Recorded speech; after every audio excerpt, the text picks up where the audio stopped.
Welcome back to another edition of Kansas City Experience. I'm Cole Blaze.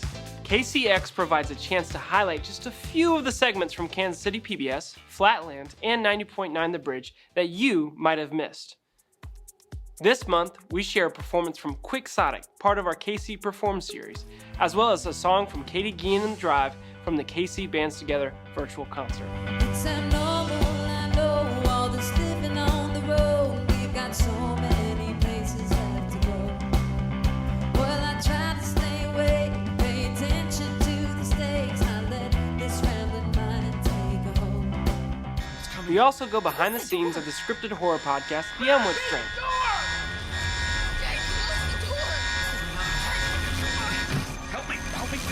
And we report on how much of our food goes to waste and look at ways to reduce the problem. I expect to see rotten food, but when you see like a perfectly frosted cake from somewhere, it can become disheartening sometimes when you just see what people throw away.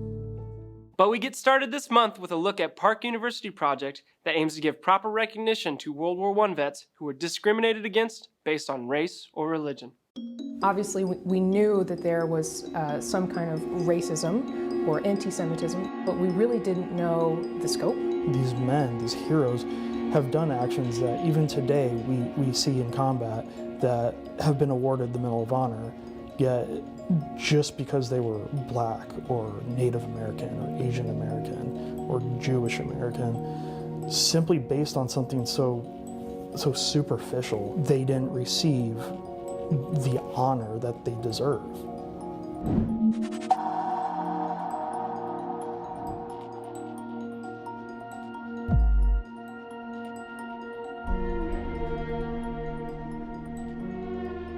The Valor Medals Review Project deals with African Americans, Asian Americans, Hispanic Americans, Jewish Americans, and Native Americans from World War I that may have been overlooked for the highest valor that this country can give, which is the Medal of Honor, due to race and/or religious discrimination.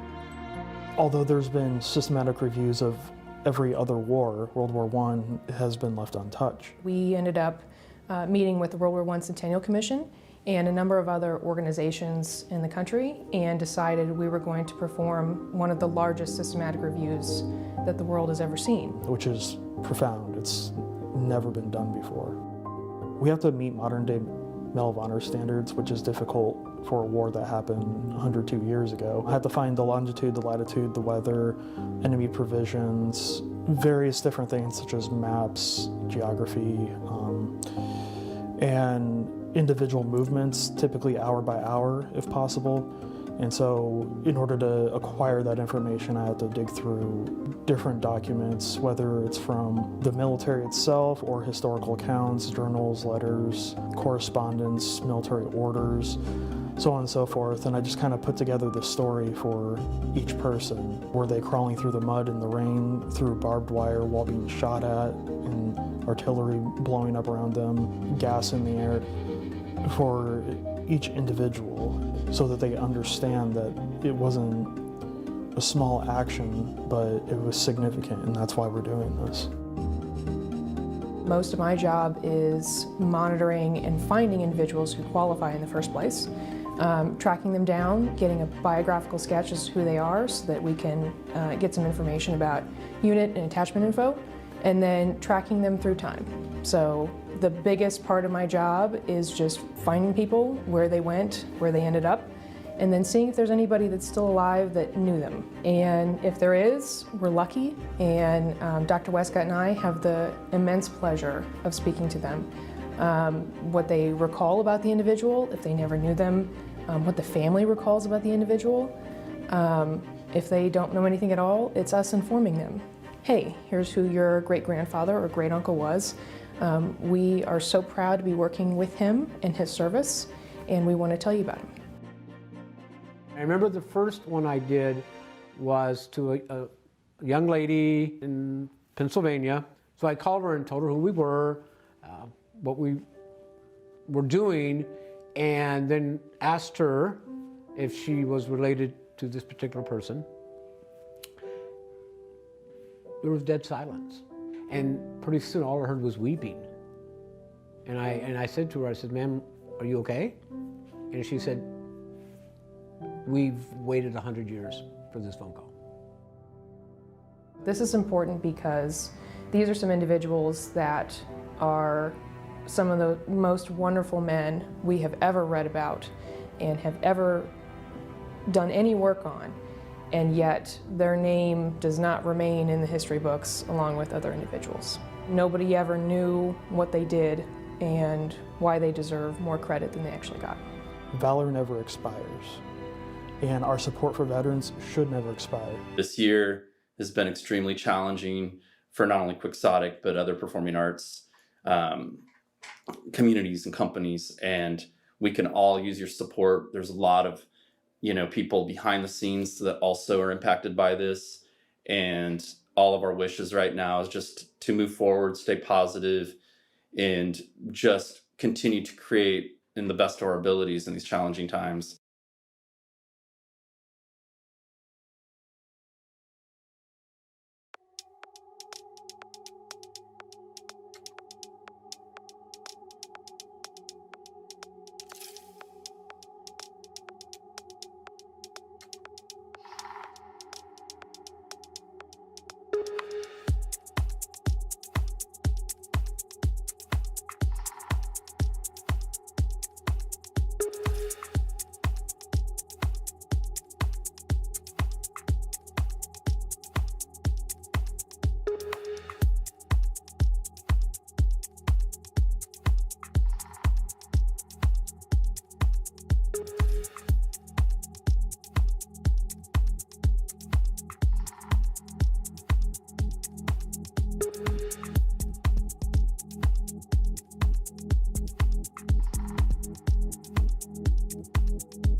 The Violet Hour presents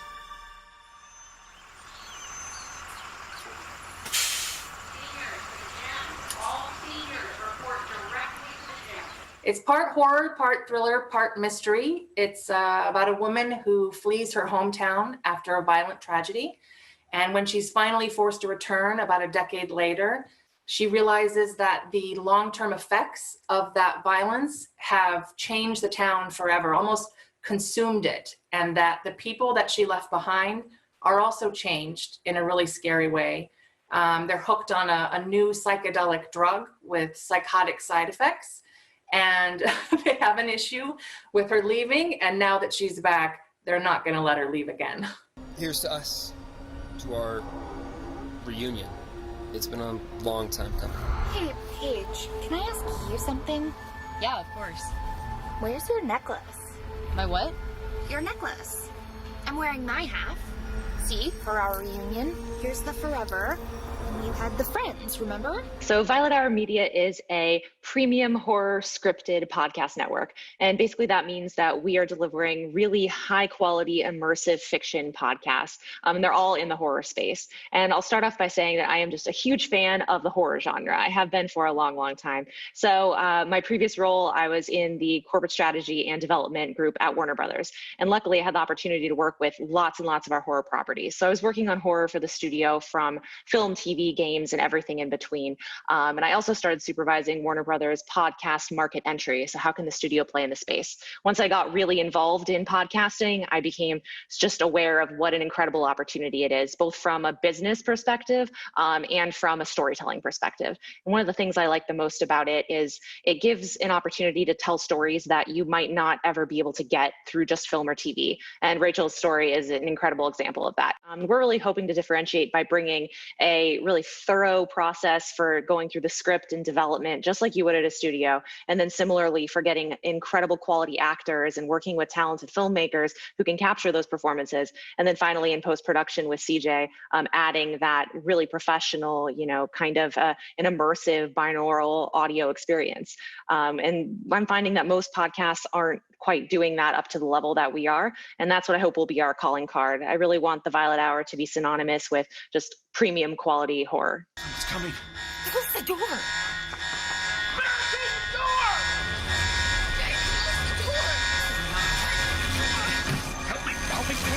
It's edgy, it's cool, it's really, really deep and complex.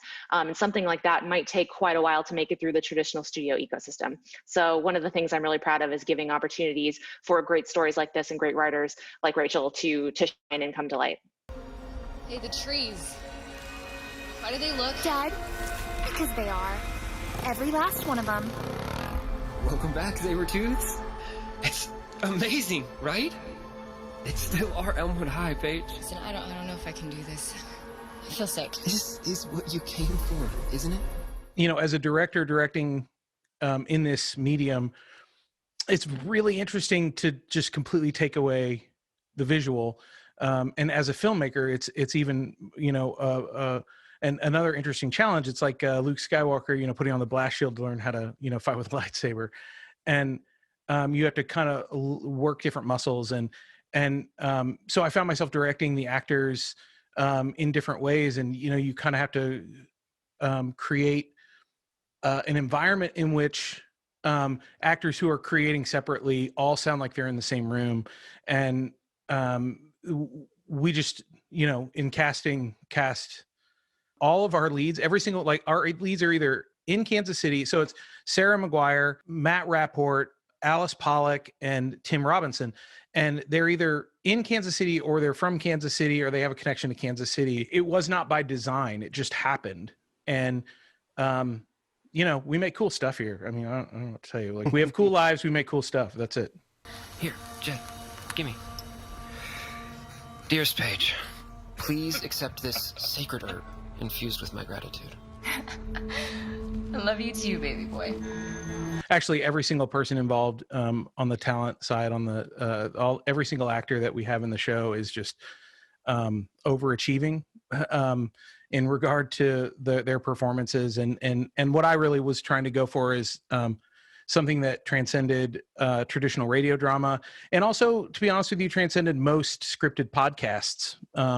Because I find that there's a lot of radio drama, residual radio drama performance style where everything's really big. And I wanted really minute, small, nuanced performances that would provide a platform in the edit for CJ to then take those moments and do world building around them.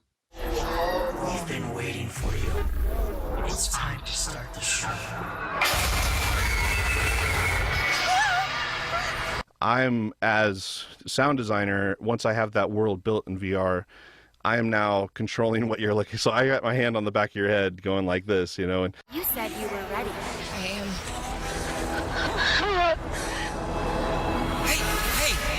and sometimes that's the main actor, or sometimes that's maybe the perspective of somebody in the corner of the room watching a scene happen.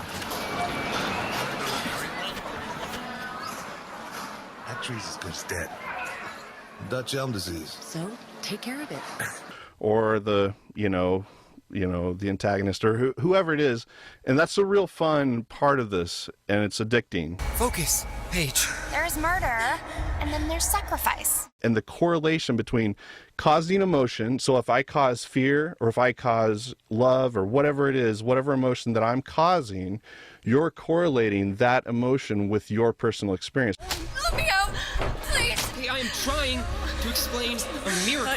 Shut up. Because that's not laid out for you on the screen. You don't know what it looks like, so you are connecting those emotions with something from the past. Why did you do that? Huh? Paige, run! I think it is a special opportunity, and I think it needs to be even more validated than it already is, in that it is a valuable way to connect with people through imagination. And I think that's an exchange that people remember for their whole lives. So it's a very powerful thing.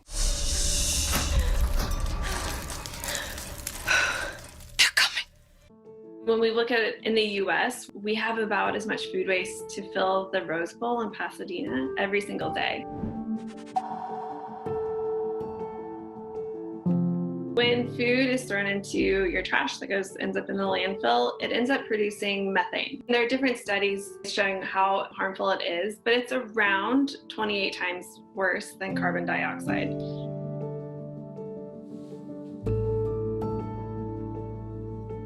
One of the things we do is waste characterization studies. These are studies where we go to landfills, go to transfer stations, waste facilities, and sort through the trash that comes in. I expect to see rotten food, but when you see like a perfectly frosted cake from somewhere, it can become disheartening sometimes when you just see what people throw away.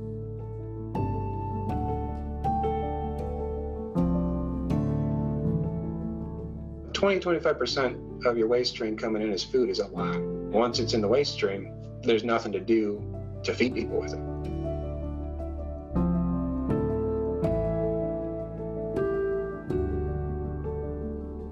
From the trends that I've seen, it does look like we're probably disposing of more food than we were. Part of that tends to be economic. When times are good, people will buy more food, eat less of it, and throw it out. Some of the literature I've been reading from the pandemic is that they've seen that actual food waste from the consumer end user side may be going down because people are at home more. And so we're more connected to what we're actually throwing away. It's happening at the farms where, the food is being grown and not harvested for, maybe they know that they can't sell it to the grocery store because the grocery store will only sell the pretty fruit. And then it's happening at the grocery stores where people only pick the prettier looking fruit. And then it's happening obviously at home, and that's where we focus.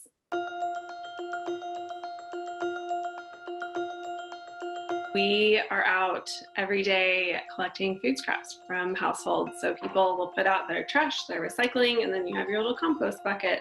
My husband and I just noticed that there was a need for something like this. Other cities around the country have something similar, and just launched a little pilot in our neighborhood.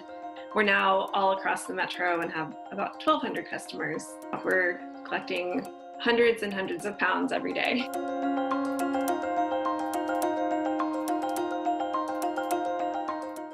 I'm Stan Slaughter with the Missouri Organic Recycling, and I'm the garden and education specialist. We have about 320 clients, from grocery stores to schools to corporate cafeterias to restaurants.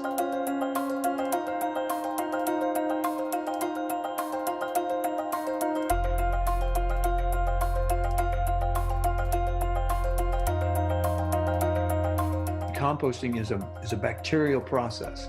Bacteria simply exude enzymes, and those enzymes dissolve the carbohydrates, they dissolve the proteins, and then they reabsorb the food that they use.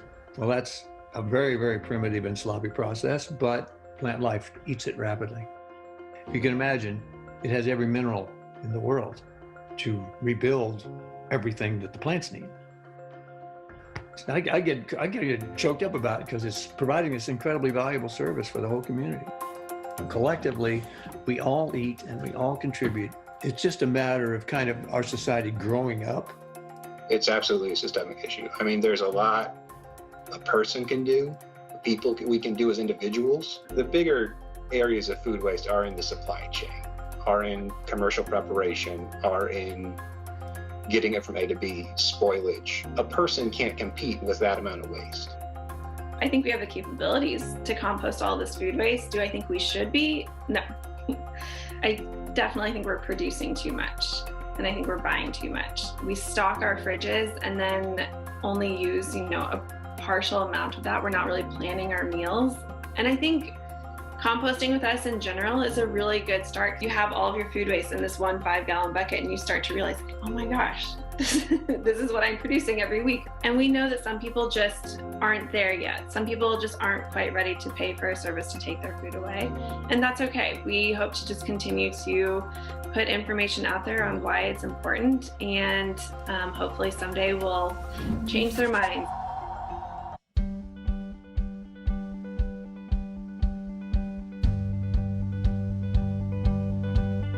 Well, it's fragile, I know. I went and broke open the door, pulled out old pieces, tried to make them shine. There is no right time, no right state of mind when you should let out everything there is inside. I don't know what came over me, I can't tell you what it means, just a moment of weakness. Moving at the speed of light takes everything inside, and I wonder, can I keep this? Wish we would drive anywhere but home, but I can't wait to get back. Oh, I finally got used to this pulse. We'll be okay and soon get back to normal.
We were driving